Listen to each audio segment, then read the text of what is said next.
Somos miembros de la iglesia de Forest Falls. Es una iglesia chiquitita que está en las montañas, cerca de Yucaipa, Calimesa, Oak Glen, en aquella región. Hay una ciudadecita llamada Forest Falls y es ahí que nosotros vamos todos los sábados. Una iglesia chiquitita que nos ha recibido como una familia. Me gusta mucho. Yo tengo una pregunta, si yo puedo utilizar aquel micrófono, si es ok. ¿Está ok? Muchas gracias, hermano. Yo creo que se hará un poquito más fácil así. Gracias. Y entonces, bueno, como les estaba hablando, nosotros somos miembros de la iglesia de Forest Falls, pero hoy estamos aquí también mi esposa y mi hijo y también mi papá y mi mamá y uno de mis hermanos que están visitando de Brasil. Sí, es de ahí que yo tengo este acento, hermanos. Pero espero que puedan comprender lo que les voy a hablar.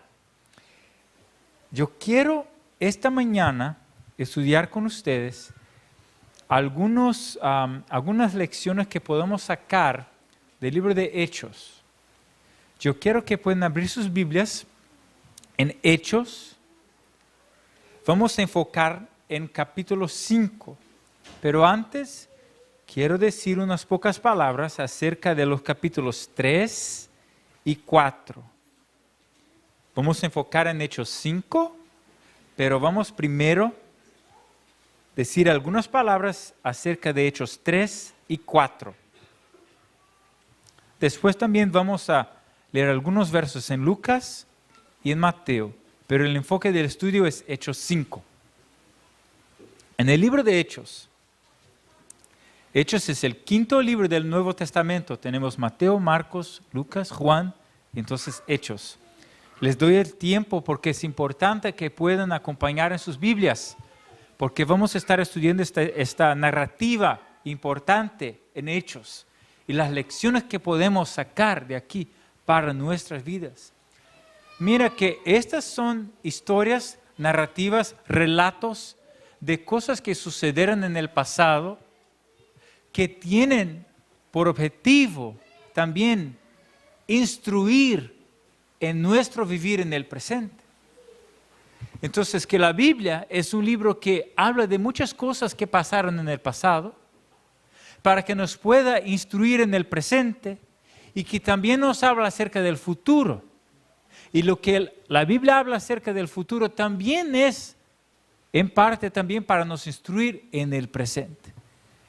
La Biblia es este libro que nos comunica de diversas formas, incluso por narrativas, por historias, por relatos de cosas que sucedieron, para que podamos así estar instruidos en cómo vivir hoy, en la situación que estamos, en nuestras circunstancias, en el tiempo que vivimos, y cómo aplicar las lecciones que la Biblia nos comunica, los principios de la palabra de Dios y la fe de Jesús en mi vida hoy, en el monte o en Forest Falls o Culver City o en Brasil o donde sea que vivas.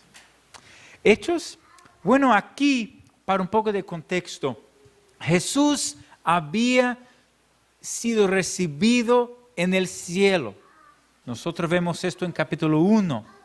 Y los apóstoles fueron llenos del Espíritu Santo, como vemos en el capítulo 2.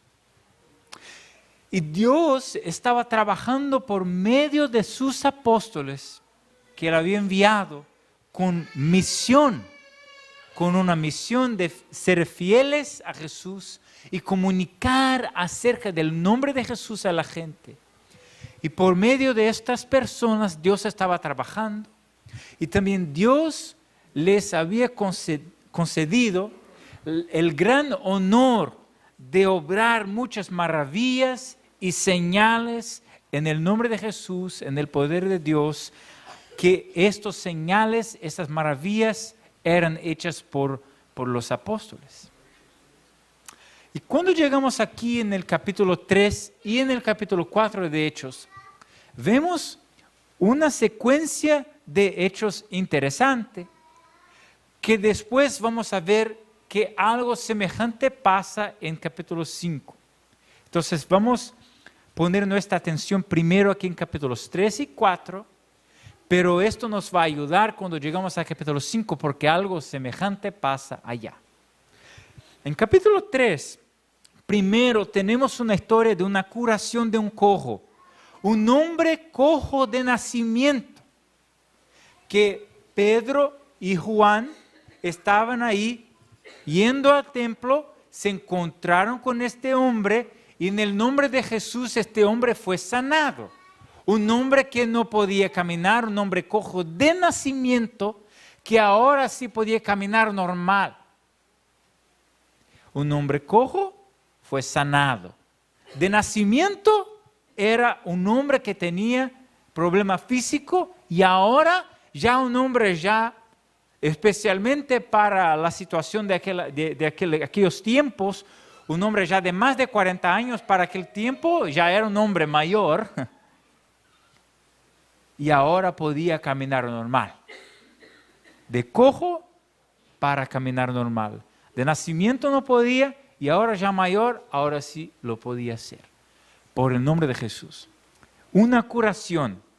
Pero después de esta curación, después de esta señal, este milagro, esta maravilla que Dios obró, entonces Pedro predica a la gente y habla acerca de Jesús. Y mira que el lugar donde él está es un lugar interesante porque está en el templo, ahí está en el pórtico de Salomón. En el templo, el centro geográfico, el centro físico de la religión de los judíos. Y ahí está. Y ahí entonces, en este lugar significativo, en este lugar importante, en este lugar central, Pedro predica al pueblo acerca de Jesús. Entonces, curación. Después de la curación vino una predicación. Después de la predicación, ellos entonces enfrentaron persecución. Porque a muchos les gustaba lo que los apóstoles hacían, porque mira que curaban a la gente. Y ahora predicaban y muchos aceptaban su predicación. Pero eso no era todos. Habían líderes religiosos que no estaban contentos ni un poco con esta situación. No les gustaba que los apóstoles estaban enseñando a la gente acerca del nombre de Jesús. Entonces nosotros vemos aquí en capítulo 4, Pedro y Juan ante el concilio de los judíos, ellos son interrogados, están sufriendo ahí una oposición, son interrogados, ya fueron detenidos y ahora son interrogados. Y Pedro, en respuesta, la respuesta de los apóstoles frente a este sufrimiento, frente a este desafío que fueron detenidos, interrogados, la respuesta de Pedro aquí, él entonces lleno del Espíritu Santo, contesta poderosamente y exalta al nombre de Jesús ahí en la presencia de esos líderes religiosos, mismo que sea que estas son personas que están ahí en oposición al Evangelio. Pedro con valor, poderosamente, es un testigo por el nombre de Jesús. Y lo que pasa después de esto es que los líderes conferencian entre ellos, no les gusta lo que está pasando, ellos ven que esos están predicando ahí en denuedo, ¿verdad? Que tienen osadía. Entonces conferencian, ¿qué vamos a hacer? ¿Qué vamos a hacer con estos hombres? Y deciden amenazar a los apóstoles. Y entonces les intiman que en ninguna manera hablen ni enseñen en el nombre de Jesús. Entonces, esta fue la situación que primero hubo una curación en el nombre de Jesús. Después, entonces, Pedro predicó y entonces sufrieron persecución, fueron detenidos, interrogados. Pedro una vez más predica, habla, contesta poderosamente, fielmente. Y entonces los líderes religiosos intentan, vamos a hacer así, vamos a amenazarlos y los intiman que no prediquen, que no enseñen de ninguna manera en el nombre de Jesús.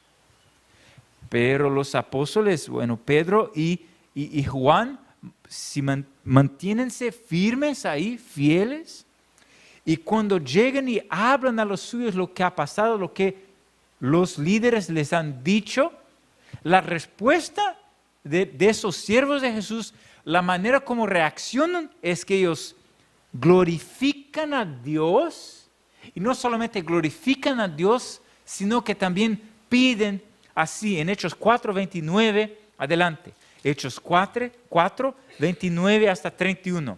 Hechos 4, 29, 31.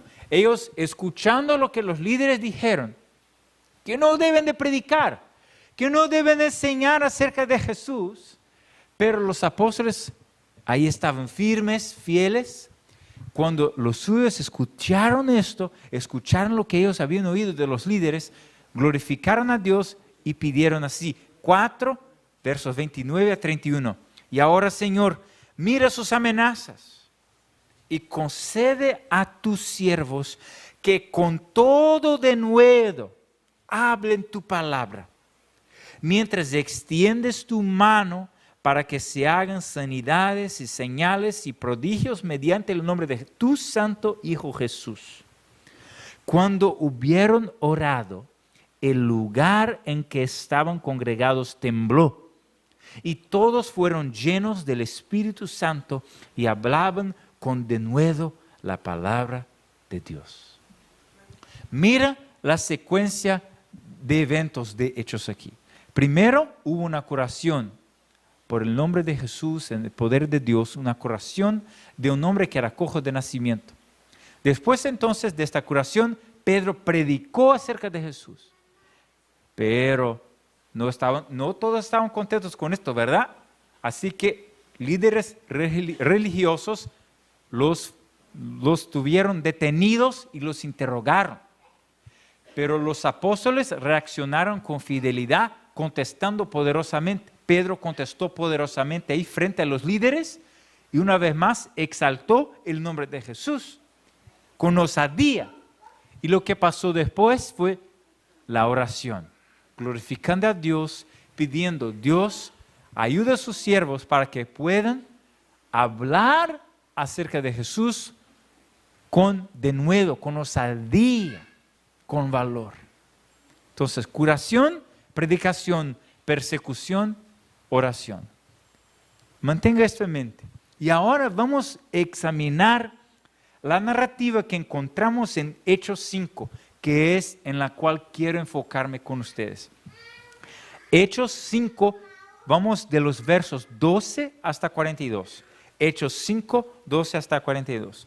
Pero vamos a leer primero los versos 12 hasta 16.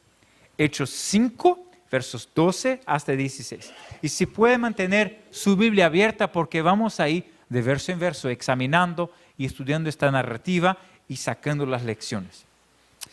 Manteniendo en mente lo que pasó, los eventos que ya revisamos aquí. Hechos 5, versos 12 hasta 16.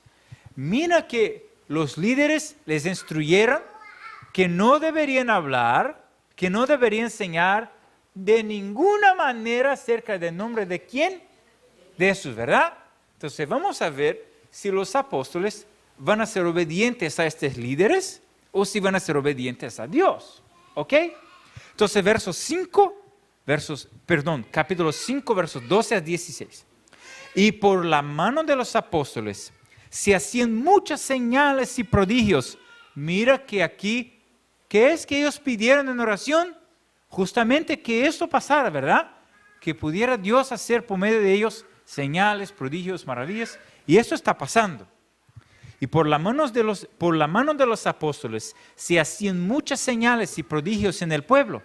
Y estaban todos unánimes en el pórtico de Salomón.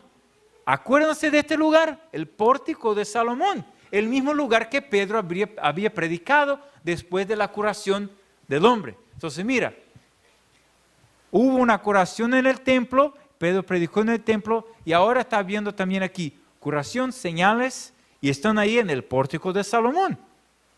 De los demás, ninguno se atrevía a juntarse con ellos, mas el pueblo los alababa grandemente. Y los que creían en el Señor aumentaban más, gran número así de hombres como de mujeres. Tanto que sacaban los enfermos a las calles y los ponían en camas y lechos, para que al pasar Pedro, a lo menos su sombra cayese sobre alguno de ellos. Y aun de las ciudades vecinas muchos venían a Jerusalén, trayendo enfermos y atormentados de espíritus inmundos, y todos eran sanados. Mira que este era un tiempo de bendición. Por medio de los apóstoles, esta gente que estaba oprimida por enfermedades o por espíritus inmundos, esta gente encontraba liberación, encontraba sanidad, encontraba bendición en el nombre de Jesús. El nombre de Jesús tiene poder. El nombre de Jesús va en contra de la tiniebla y es victorioso.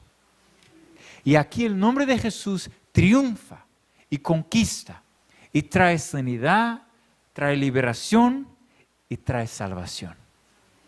Y la gente está siendo añadida a la iglesia, pero ni todos están contentos. Mira que la misma cosa que pasó en las historias que revisamos ahora, capítulos 3 y 4.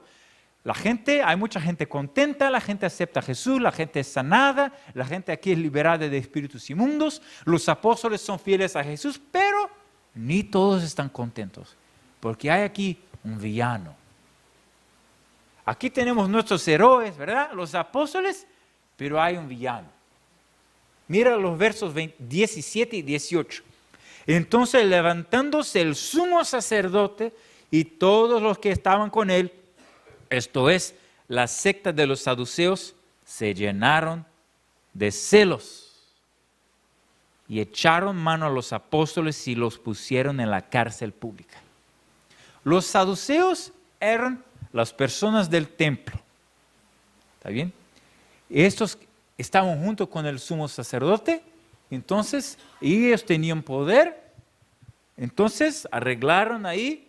Lo que pasó es que los apóstoles que estaban libres predicando ahora a la cárcel, detenidos.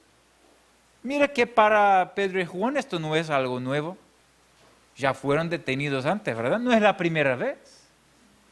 Mira que la secuencia como que se repite, ¿verdad? Fueron detenidos. ¿Qué es que van a hacer? ¿Qué es que va a pasar? Verso 19.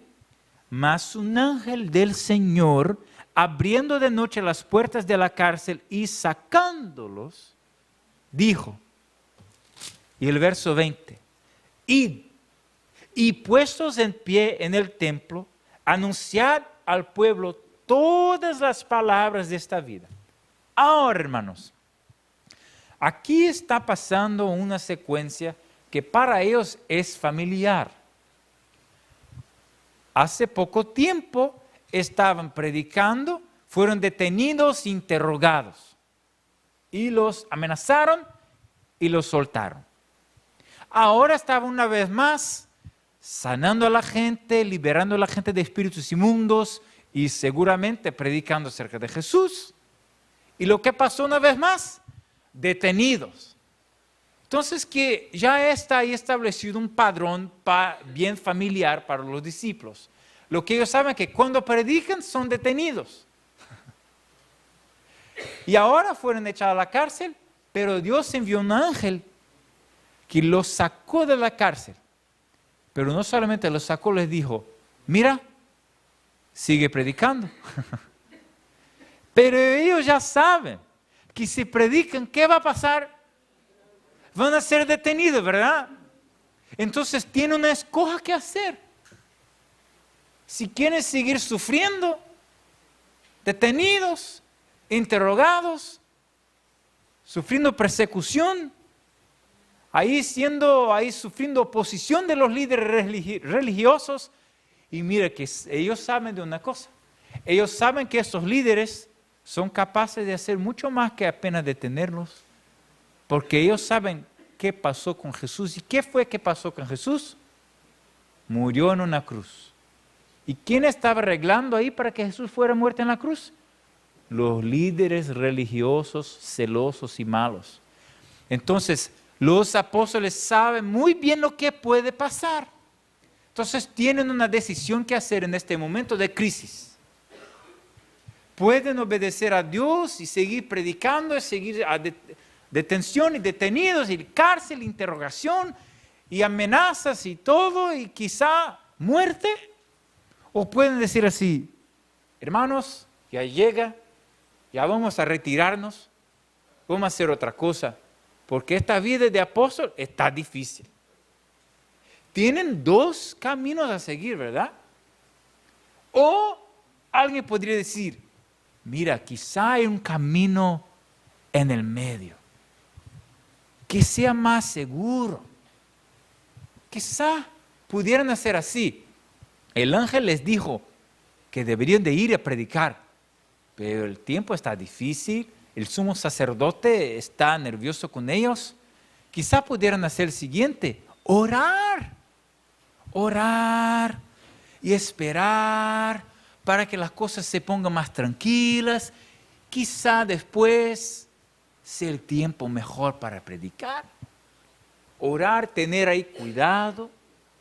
Pero hermanos, es importante que el cristiano nunca ponga la oración y el cuidado como excusa para que no haga lo que Dios ha revelado, lo que Dios ha ordenado claramente. Nosotros no podemos escondernos por detrás de la oración. Decir: yo voy a orar, yo voy a esperar, a ver cuándo es el tiempo correcto. Pero mira, hay cosas que Dios nos ha ordenado que son bien claras.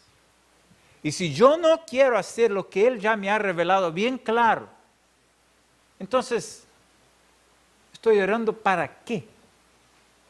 Estoy orando para que Dios me diga cuándo es el tiempo de hacer lo que Él ya me dijo, lo que Él ya me ha dicho que debo hacer ahora. Señor, revélame cuándo debo hacer lo que ya me has dicho que hago ahora. No hace sentido, ¿verdad? Entonces, esto es algo que es incoherente, mira. Pero es un riesgo que hay en la vida espiritual, de uno que se puede poner así la fase y la apariencia de piedad, pero en verdad es desobediencia. Hay veces que la desobediencia tiene la apariencia de piedad. La desobediencia se puede estar así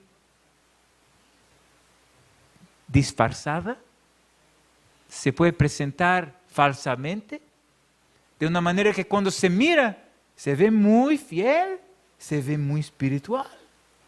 Mira cómo ora, mira cómo está fiel, leía la Biblia, pero no hace lo que el Señor ya le ha dicho que haga ahora. Hermanos, ellos tenían que decidir si deberían de tomar el camino del riesgo o el camino del conforto. Y el cristiano no fue llamado a evitar, a escapar los peligros a todo costo. El cristiano fue llamado a ser fiel, no importa lo que pase. Ese es el llamado del cristiano. Pero ¿qué es que nuestros héroes van a hacer? Tiene esta decisión que hacer. Bueno, el verso 21, Lucas sigue su relato y dice así: habiendo oído esto, entraron de mañana en el templo y enseñaban. Mira que ellos no esperaron, no se pusieron así: mira que está difícil, quizá vamos a orar y estar ahí, vamos a tomar ahí unas vacaciones del ministerio, vamos a estar ahí quizá unos meses ahí, vamos a otra parte, está muy difícil. No, mira, la instrucción fue clara, la obediencia también debe de ser derecha, ahí conforme a la instrucción. Y así lo hicieron. Fueron a predicar por la mañana mismo, ya estaban en el templo predicando, enseñando. Pero hay consecuencias, hermanos. Nosotros no podemos romantizar la vida espiritual y pensar que yo voy a hacer el servicio de Dios y todo va a estar bien. Hay consecuencias para la fidelidad y algunas consecuencias son duras. Lo que pasa aquí, si seguimos aquí el verso 21, entre tanto, la segunda parte del verso, entre tanto vinieron el sumo sacerdote y los que estaban con él y convocaron al concilio y a todos los ancianos de los hijos de Israel y enviaron a la cárcel para que fuesen traídos. Mire que hay algo aquí un poquito gracioso, porque el sumo sacerdote aún cree que los apóstoles están en la cárcel. Este villano no sabe que los héroes no están más allá. Él cree que la situación está bajo su control, pero Dios es que realmente está en control aquí. Y el ángel del Señor el ángel del Señor abrió la cárcel y sacó los apóstoles y ahí están predicando, pero el sumo sacerdote no sabe. Pero ¿qué va a pasar cuando esto llegue a ser descubierto por los que están encargados ahí de mantener a los apóstoles en la cárcel y ay, que no están ahí más? El verso 22. Pero cuando llegaron los alguaciles, no los hallaron en la cárcel. Entonces volvieron y dieron aviso, diciendo, por cierto, la cárcel hemos hallado cerrada con toda seguridad y los guardas afuera de pie ante las puertas, mas cuando abrimos, a nadie hallamos dentro. ¡Wow! ¡Qué misterio! Dios sabe lo que está pasando, pero estos hombres están perdidos, no saben lo que está pasando. Verso 24. Cuando oyeron estas palabras el sumo sacerdote y el jefe de la guardia del templo y los principales sacerdotes dudaban en que vendría a parar aquello. Pero viniendo uno les dio esta noticia: he aquí, los varones que pusisteis en la cárcel están en el templo y enseñan al pueblo. ¡Wow! ¿Cómo que esto sucedió? Wow, y entonces verso 27, cuando los trajeron, verso 26. Entonces fue el jefe de la guardia con los alguaciles y los trajo sin violencia, porque temían ser apedreados por el pueblo. Yo me imagino, ¿no? Bueno, la Biblia no dice cómo fue, pero me imagino, llegan los guardias, hombres fuertes, hombres responsables por hacer que la ley se cumpla. Y ahí están los apóstoles yendo contra la palabra del sumo sacerdote, quebrando la instrucción de los sumos sacerdotes, desobedientes a estos hombres, obedientes a Dios pues, pero desobedientes al sumo sacerdote. Y llegan los guardias ahí, pero la gente, mucha gente ahí, y la gente está contenta, porque estos sanan a los enfermos, enseñan palabras de vida. La gente está contenta, el pueblo está feliz. Los guardias llegan a detener a estos hombres buenos. Y entonces piensan así: mire, si nosotros los tratamos con violencia, nos van a apedrear aquí. Nos van a apedrear. Están en mayor número, ¿verdad? Entonces, no sé, ¿verdad? Quizás llegar así: Señor, por favor, si pueden acompañarnos. El sumo sacerdote les llama: mira, no queremos molestarles, no, sin violencia. Nada más que por favor si pueden acompañarnos. Los apóstoles entonces les acompañan. Y en el camino quizá tienen la oportunidad de pensar en algo, una excusa a decir al sumo sacerdote, pero no, ellos no tienen nada que excusarse, porque están obedientes a Dios.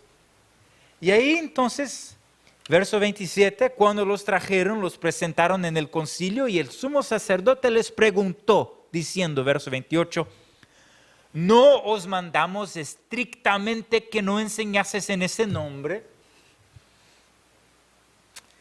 Y ahora habéis llenado a Jerusalén de vuestra doctrina y queréis echar sobre nosotros la sangre de ese hombre. Verso 29, mira que la secuencia como que se repite. Aquí viene la interrogación. Ya fueron interrogados antes, acuérdese.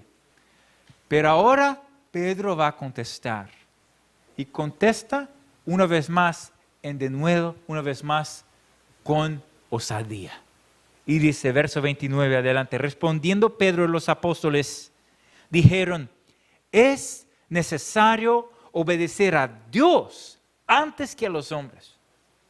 El Dios de nuestros padres levantó a Jesús, a quien vosotros matasteis, colgándole en un madero. A este Dios ha exaltado con su diestra por príncipe y salvador, para dar a Israel arrepentimiento y perdón de pecados. Y verso 32, y nosotros somos testigos suyos de estas cosas, y también el Espíritu Santo, el cual ha dado Dios a los que le obedecen. Con osadía contestó Pedro. Y el verso 33, ahora los líderes están enojados. Verso 33, ellos oyendo esto se enfurecían y querían matarlos.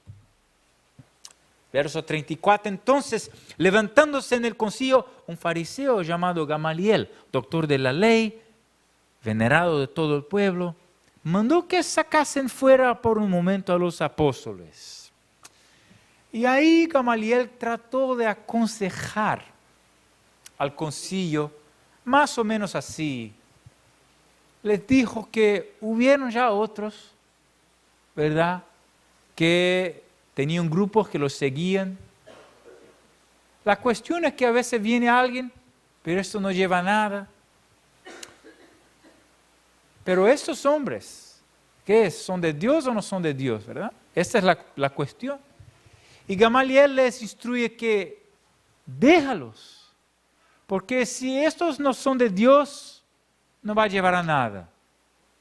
Si son de Dios, ustedes van a hallar que ustedes están luchando contra Dios. Entonces, déjalos. Más o menos así fue el consejo de Gamaliel. Y el verso 40, entonces, y convinieron con él. Les pareció bien lo que Gamaliel les habló. Y llamando a los apóstoles, después de azotarlos, mira que no completamente los dejaron así en paz, pero los azotaron. Entonces, después de azotarlos, les intimaron que no hablasen en el nombre de Jesús y los pusieron en libertad. Ahora mira, una vez más están libres. Los apóstoles antes, capítulos 3 y 4, hubo curación y predicación. La respuesta de los líderes malos fue persecución. Los apóstoles se mantuvieron ahí firmes, fieles, con osadía y glorificaron a Dios. Y pidieron a Dios en oración que Dios pudiera concederles que pudieran hablar con osadía, predicar y que maravillas pudieran ser hechas. Entonces, cuando llegamos aquí capítulo 5, ¿verdad? Ahí hay señales y maravillas y una vez más son detenidos a la cárcel.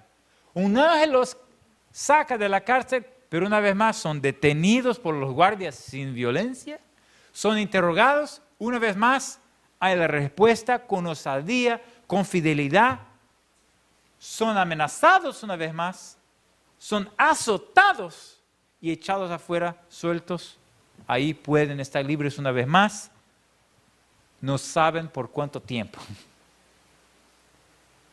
Ahora, estos hombres están sufriendo, ¿verdad? No les está saliendo muy fácil, ¿verdad? El ministerio no está pura vacación, ¿verdad? Está difícil. Está sufrido. Están sufriendo. Fueron hasta mismo azotados. Mira, hermanos, ser azotado no es broma. Fueron azotados, detenidos, interrogados. Está difícil, sufrieron. ¿Y qué es que ahora van a hacer? Quizás van a la casa, acostarse a la almohada y llorar. Ah, pobrecito de mí. Pobrecito. Que la gente no le gusta a mí. La gente me azotan, me ponen en la cárcel, me amenazan. Pobrecito. ¿Es que así que van a reaccionar, hermano? Mira cómo es que nuestros héroes reaccionan. No fue así. No fue así. Verso 41. Y ellos salieron de la presencia del concilio. Mira, fueron azotados. Y ahora, momentos después de ser azotados, salieron de la presencia del concilio gozosos. Gozosos, pero mira, no están gozosos así porque, ay, terminó, ay, ya no más, finalmente estoy libre. No es por esto que están gozosos. Mira la razón por la cual están gozosos. Gozosos de haber sido tenidos por dignos de padecer afrenta por causa del nombre. Estaban gozosos justamente porque hubieran sufrido por el nombre de Jesús. Fue justamente el hecho que sufrieron por Jesús que les dio gozo en su corazón.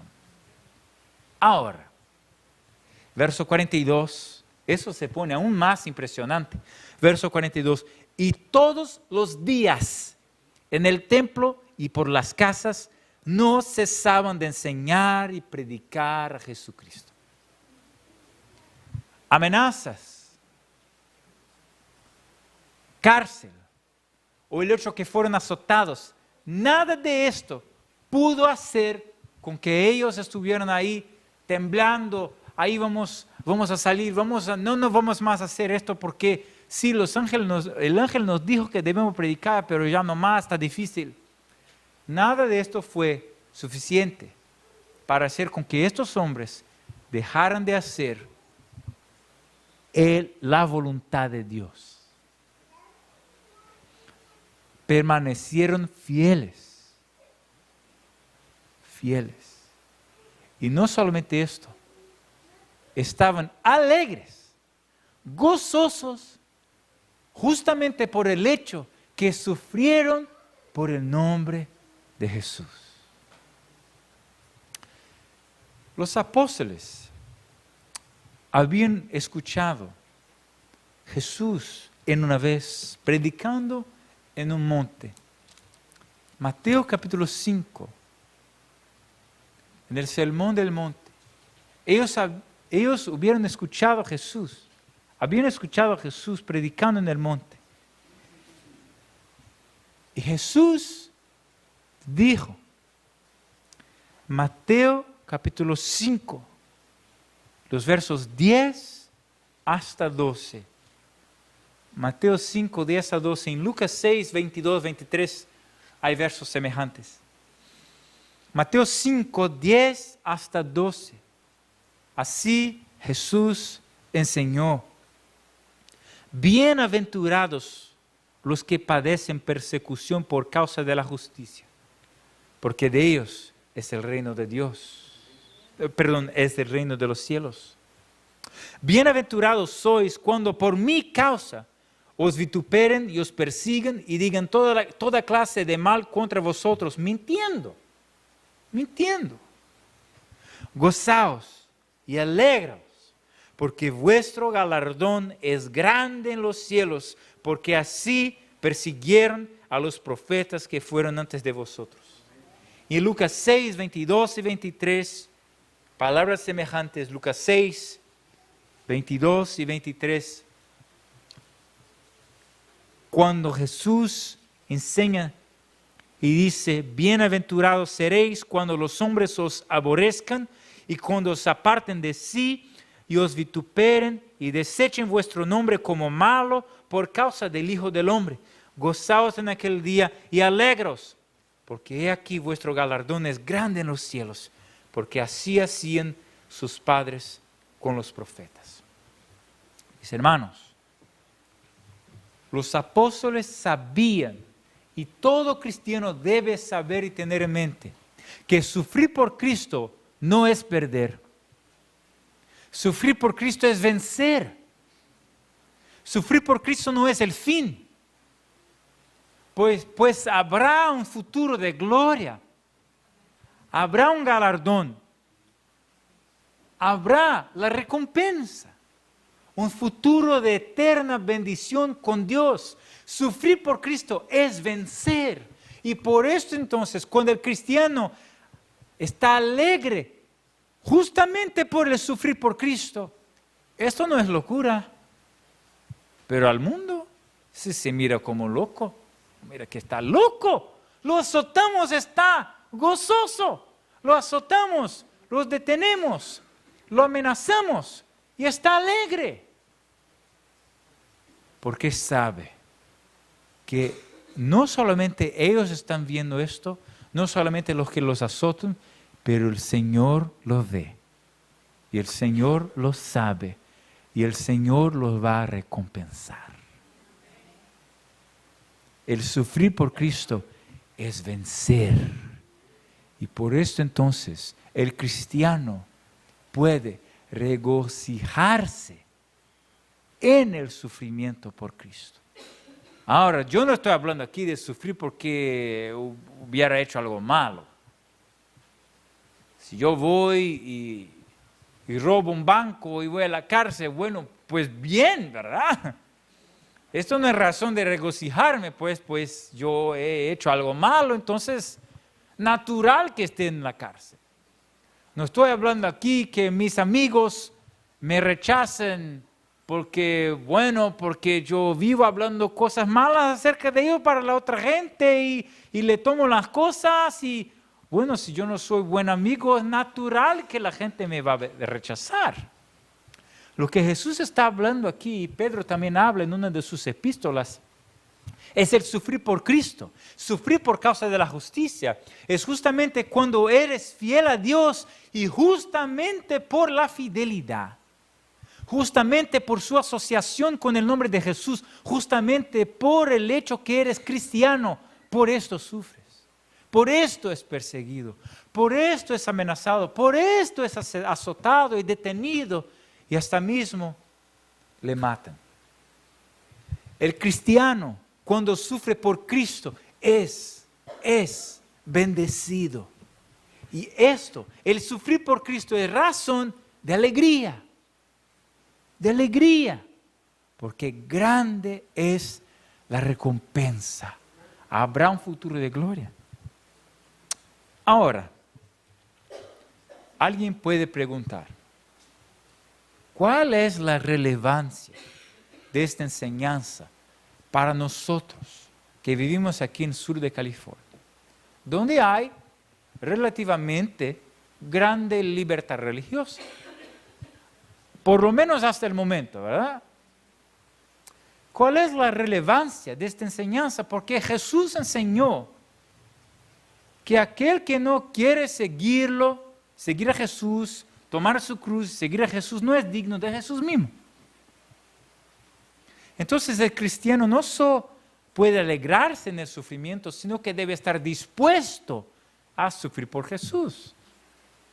Pero ¿cuál es la relevancia de esta enseñanza que el Nuevo Testamento nos trae acerca del sufrir por Cristo para nosotros que vivimos aquí, donde hay relativa libertad religiosa? Porque, mira, es claro que esta enseñanza es muy relevante para la gente que vive en países donde hoy hay persecución intensa, ¿verdad? La gente que vive donde está ahí el Estado Islámico, la gente que vive en partes donde son realmente perseguidos, azotados, o quizás hasta mismo que los matan simplemente porque son cristianos. Ahí está muy claro la relevancia de esta enseñanza para ellos. Pero ¿cuál es la relevancia de esta enseñanza para mí, para ustedes, aquí en el monte? Y hay 3 puntos que me gustaría compartir con ustedes cuanto a esta cuestión de la relevancia de esta enseñanza.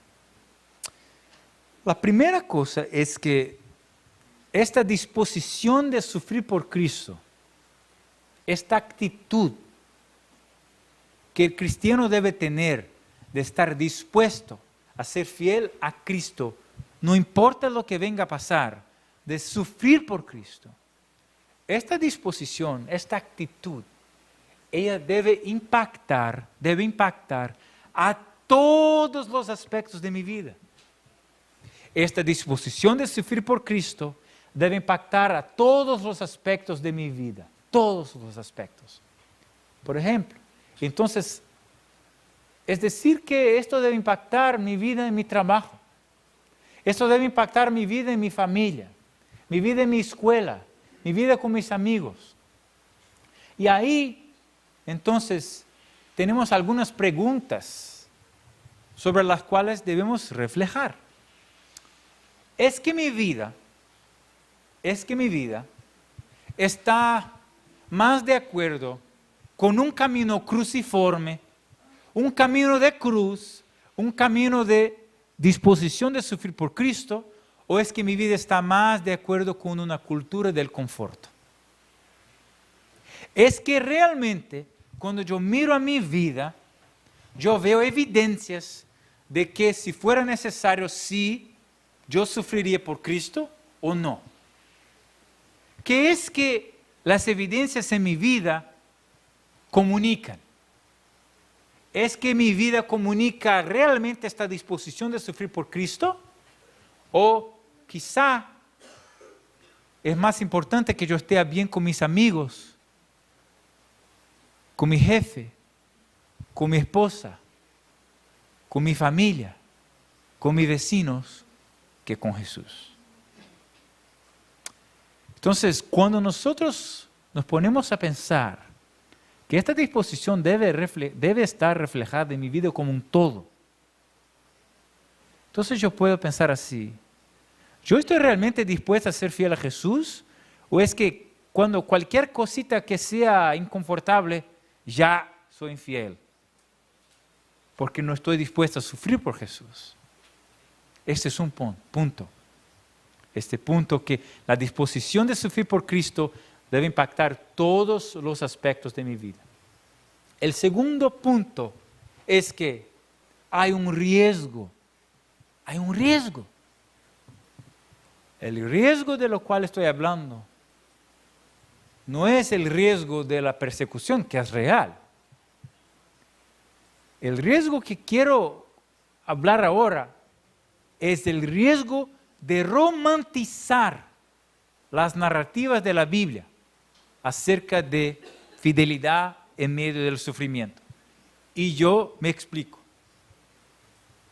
Hay un riesgo de que nosotros vengamos a leer estas historias y decir: wow, muy admirable lo que hicieron. Y hasta ahí está bueno, está correcto.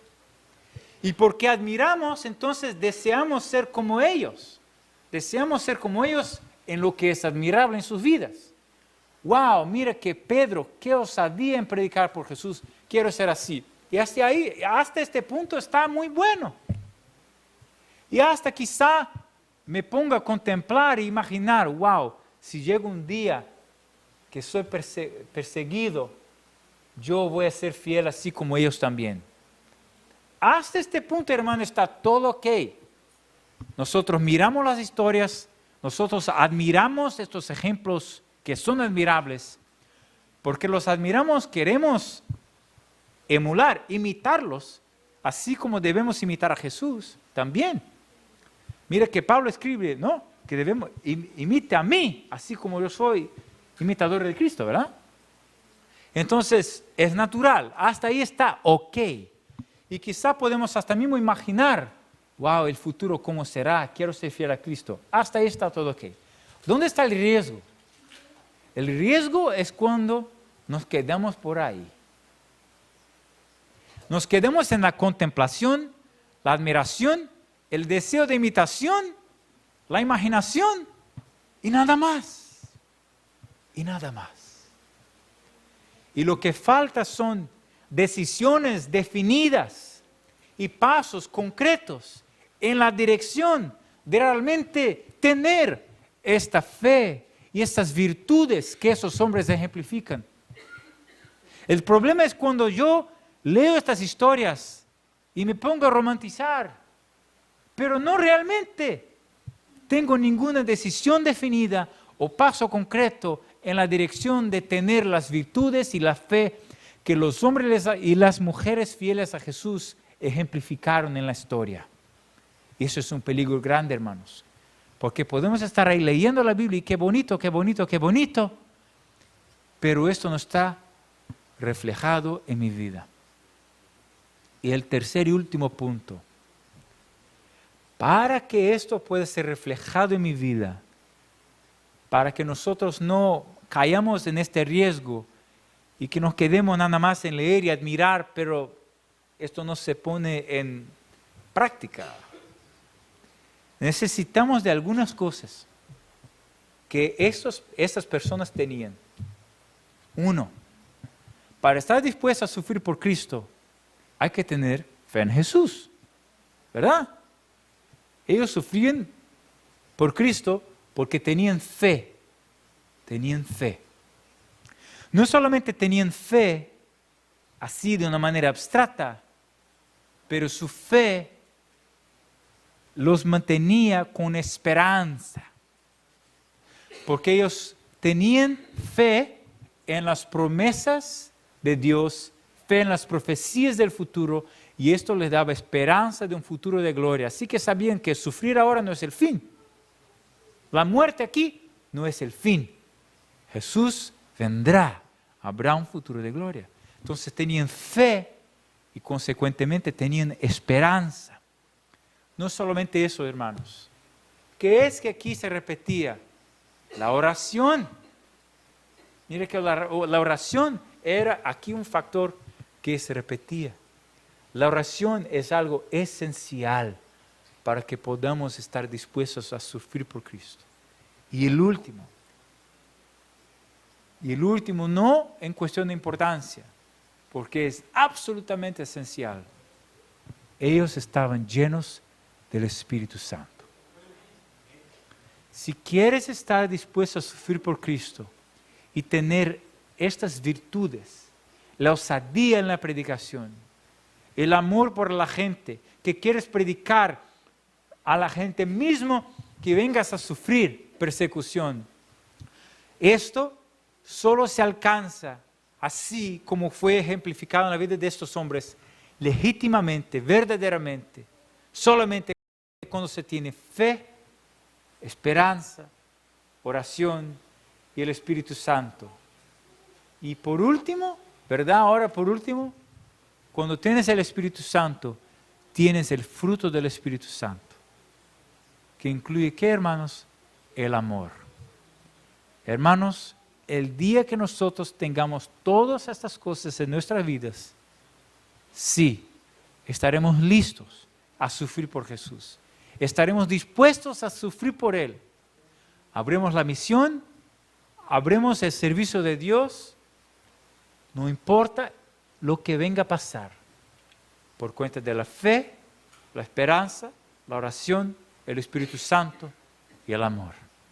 Que el Señor nos venga a bendecir y que nos pueda conceder este honor de ser fieles a Él, aún mismo que sea la oportunidad que podamos ser tenidos por dignos de padecer por el nombre de Jesús.